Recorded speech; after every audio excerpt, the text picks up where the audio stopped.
Sun டிவியில் முக்கிய சீரியலாக இருந்துட்டு வருது எதிர்நீச்சல். டிஆர்பி ரேட்டிங்கில் டாப் 3ல் இருந்து இடம் பிடிச்சிருக்கு. ஆணாதிக்கத்தால் ஒரு குடும்பத்தில் இருக்கிற பெண்கள் சந்திக்கிற பிரச்சனைகள் பற்றி தான் இந்த சீரியல் கதை இருந்துட்டு வருது. இந்த சீரியலில் ரேணுகா கேரக்டரில் நடிக்கிற நடிகை ரேணுகா பற்றி தான் இந்த வீடியோவில் பார்க்க போகிறோம்.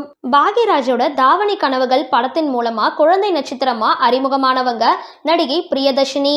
தொகுப்பாளராக 20 வருஷங்கள் கடந்தும் வெற்றிகரமான தொகுப்பாளராக வலம் வராங்க. இப்போ சின்ன திரையில எதிர்நீச்சல் சீரியல் மூலமா நடிப்பதற்கும் திரும்பி வந்திருக்காங்க.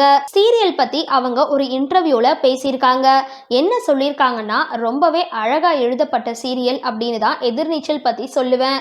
கோலங்கள் சீரியல் இயக்குனர் திரு செல்வத்து எழுத்த பத்தி எல்லாருக்குமே தெரியும். அவரு என்ன எதிர்நீச்சல் சீரியலோட ரேணுகா கதாபாத்திரத்துக்காக அணுகிய பொழுது மறுக்கறதுக்கு எனக்கு எந்த ஒரு காரணமும் இல்லை. என்னால இது செய்ய முடியும் அப்படின்னு நினைக்கிறீங்களா அப்படின்னு கேட்டேன். அவர் என் மேல நம்பிக்கை வச்சிருந்தாரு. இடையில சில நாட்கள் சீரியல் நடிக்காம இருந்தேன். அப்படி இருக்கும் பொழுது இப்படியான ஒரு நல்ல கதாபாத்திரம் வரும்பொழுது வாய்ப்பை தவற விட விரும்பல.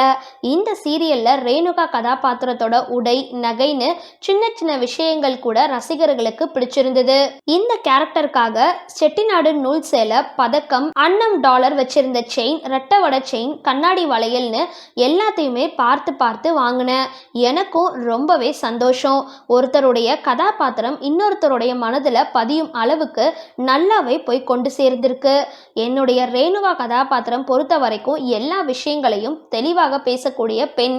ஆனால் அது எல்லாம் சமையலறை வரைக்கும் தான். ஆனால் நந்தினியும் ஈஸ்வரியும் ஜனனியும் வேறு வேறு. இப்படி 4 விதமான கதாபாத்திரங்கள் இருக்கு.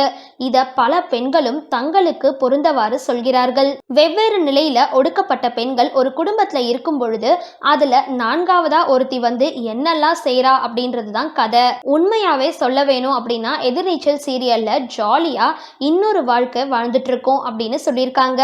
என் தங்கை டிடியோட coffee with DD Vijay TV நிகழ்ச்சி எனக்கு ரொம்பவே பிடிக்கும் அப்படின்னு சொல்லியிருக்காங்க. எதிர்நீச்சல் சீரியல் ரேணுகா பத்தின உங்களோட கருத்துக்களை கீழே கமெண்ட் பாக்ஸ்ல போஸ்ட் பண்ணுங்க. வீடியோ பிடிச்சிருந்தா லைக் பண்ணுங்க, ஷேர் பண்ணுங்க அண்ட் மறக்காம நம்ம சேனலை சப்ஸ்கிரைப் பண்ணுங்க.